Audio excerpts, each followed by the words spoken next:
Pozdravljeni! Zopet je na vrsto prišel naš običajni komentar novic in tudi tokrat si bomo skupaj pogledali, kaj se je zanimivega zgodilo v preteklih dneh.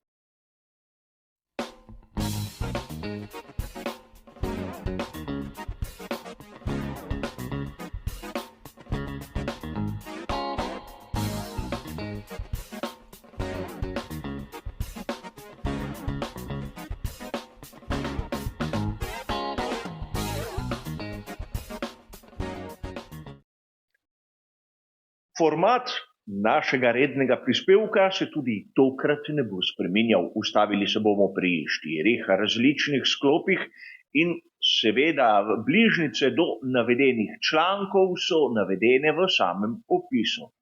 In tudi tokrat, kot že dobro vemo, ko je slika v barvah, pomeni, da navajam tisto, kar piše v že prej citiranih člankih. Ko se slika spremeni v črno-belo, pa dodajam tisto moje osebno mnenje. Drugače to ne bi bil pravi komentar.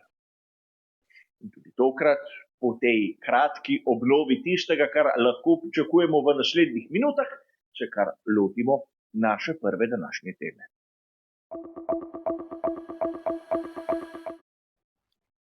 Na samem začetku se bomo ustavili pri tematiki, ki je v zadnjih dneh zagotovo požela največ zanimanja. In seveda govorimo o potencialnem prihodu 11. ekipe v sezoni 2026. Kot smo lahko brali na uradni spletni strani Formule 1 f1.com 25. novembra, so pri General Motorsu dosegli načelni dogovor z Formulo 1 oziroma Formula 1 managementom. In seveda po tem razglasu se je vsul manjši plaz člankov, kjer se je govorilo o vsem, od tega, kdo bo dobavitelj za pogonske sklope v prvih 2 sezonah, do onega, kdo so potencialni vozniki za to novo nastalo ekipo. A kot običajno sem sam skeptičen, namreč skorajda nihče se ni obregnil ob tiste velike ovire, ki so pred samo novo nastalo ekipo, ki se bo klicala Cadillac. Seveda družine Andretti ne bo v nekako prvem planu, kar je po svoje dobro. Obstaja razlog, zakaj so tako Marija kot predvsem Michaela dobesedno izločili. Ampak po drugi strani, če smo iskreni, je treba povedati nekaj. Ukolikor želijo biti na štartnem razporedu na začetku sezone 2026, morajo pri ekipi Cadillac približno v tistem tednu pred Božičem imeti opravljen crash test in govorimo o Božiču leta 2025. Torej imajo približno 13 mesecev časa, da napravijo svoj bolid. Poleg tega nimajo dovolj kadra. Michael Andretti je najel približno 100 ljudi, ampak če primerjamo to z tistim, kar ima na razpolago ekipa Haas, bomo takoj ugotovili, da jim manjka še približno 250 ljudi kadra. In to ni mačji kašelj. Poleg tega nimajo infrastrukture. Seveda, vetrovnik se lahko najema, ampak treba je dobiti kontakte, treba je dobiti pogodbe.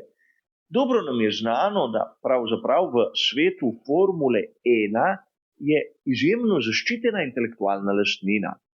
In znano je, da naprimer za ekipo Haas šasijo izdeluje italijanska Dallara. Poleg tega prav že prej omenjena ekipa Haas sodeluje tudi z Toyoto v Kölnu. Torej, kje bodo svojo šasijo naredili pri ekipi Cadillac, nam še ni znano. In to je že dovolj, da sem sam skeptičen do prihoda te 11. ekipe na štartni razpored, kjer pa obstaja kar nekaj zanimivih vprašanj. Najprej to, zakaj so vsi pri Formuli 1 tako hitro premislili. Znano je, da so hoteli pri tej ameriški strukturi tožiti Formulo 1, ker jih ni pustila zraven. In izgleda, da so pri Formuli 1 izbrali drugačni pristop. Naj se pri Cadillacu rahlo polomijo kosti, ko bodo videli, da Formula 1 ni mačji kašelj in da je treba imeti kar nekaj osnove ter mnogo znanja, da se naredi nekaj povprečnega. A verjamem, da tožbe ne bodo vložili, ampak s slabimi rezultati tudi ne bojo vztrajali. A kot običajno videli bomo skupaj, kaj bo prinesla prihodnost. Mi pa pojdimo kar k drugi današnji temi. V našem drugem sklopu se bomo ustavili pri tematiki, ob kateri smo že rekli nekaj malega v predhodnih komentarjih novic. Kot poroča spletni portal motorsport.com 25.11.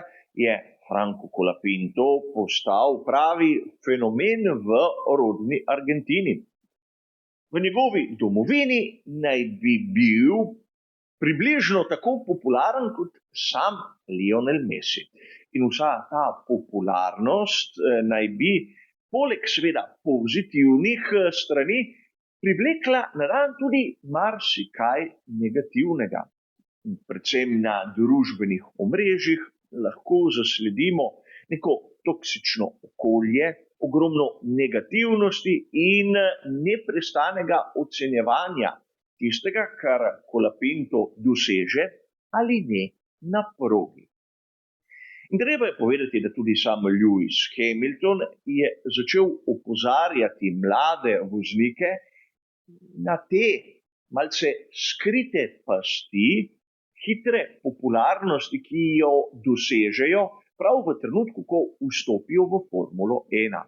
Franco Colapinto je seveda povedal, da je najbolje izključiti vsa družbena omrežja in seveda zaupati le lastni družini in tistim nekaj pravim prijateljem, ki jih mogoče nekdo ima. In treba je povedati tu, da mi navdušenci bi se morali ob takih člankih tudi malce zamisliti. Namreč, kdo smo mi, da lahko tako neprestano ocenjujemo oziroma zahtevamo od nekoga rezultate, ki so daleč od realnosti.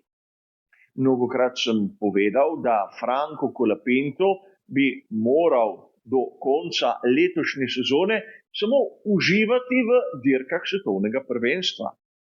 In seveda upam, da mu kaj takega tudi uspeva. Po drugi strani sam ne razumem tistih, ki svoje frustracije nekako izlivajo na družbenih omrežjih, verjetno samo zato, ker so zavistni Francu Colapintu.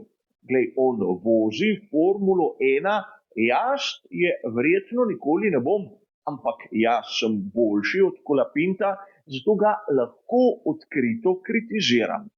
In seveda tak mentalni pristop nam kaže na izjemno nizek nivo, ki ga ima lahko posameznik, ampak kljub vsemu besede, ki jih izreče, so žaljive, so seveda tudi takšne, ki lahko mlademu vozniku škodujejo.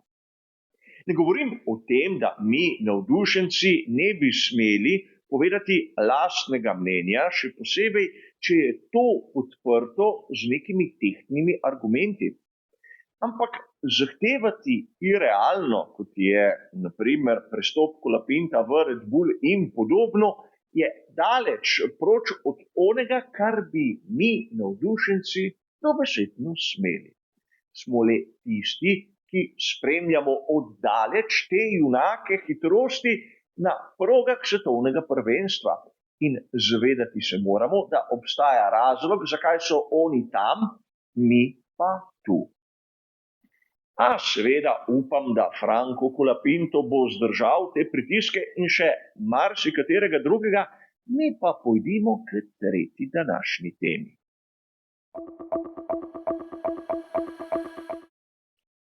Na spletnem portalu GP Blog smo lahko 27. novembra zasledili izjavo Helmuta Marka.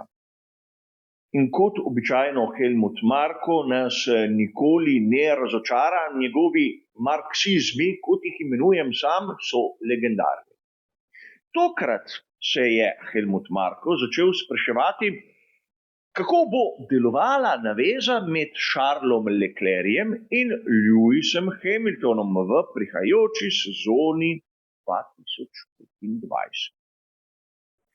In tu je treba dodati, da verjetno marsikateri navijač skuderije Ferrari bo sedaj v tem trenutku na glas povedal, kaj pa to Helmuta Marka briga.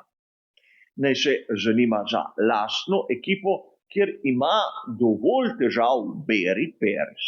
Ampak po drugi strani je zanimivo vprašanje in verjetno marsikdo izmed vas se je začel spraševati, kdo bo prvi voznik skuderije v prihajajoči sezoni. Sam sem mnogokrat poudaril, da pričakujem, kako bo med Hamiltonom in Leclercem mnogokrat prišlo do nerazumevanj, do kontrastov, mogoče celo do kontaktov. V podobni situaciji, kot jo bomo lahko videli v naslednji sezoni, je Charles Leclerc v primerjavi s Sebastianom Vettelom pri Ferrariju mnogokrat povzročil medsebojni trk. In upam, da se kaj takega ne bo zgodilo. Čeprav Helmut Marko se ne bi smel ukvarjati z tujimi ekipami, ampak bolje bi bilo, da bi se brigal za svojo, je njegovo vprašanje več kot umestno in je v bistvu prvi izmed teh veljakov Formule 1, ki je prišel na dan z tistim, kar se mnogi izmed nas sprašujemo že nekaj mesecev. A videli bomo kot običajno skupaj, kaj se bo zgodilo v prihodnosti. Danes nam je ostala pa še zadnja tema.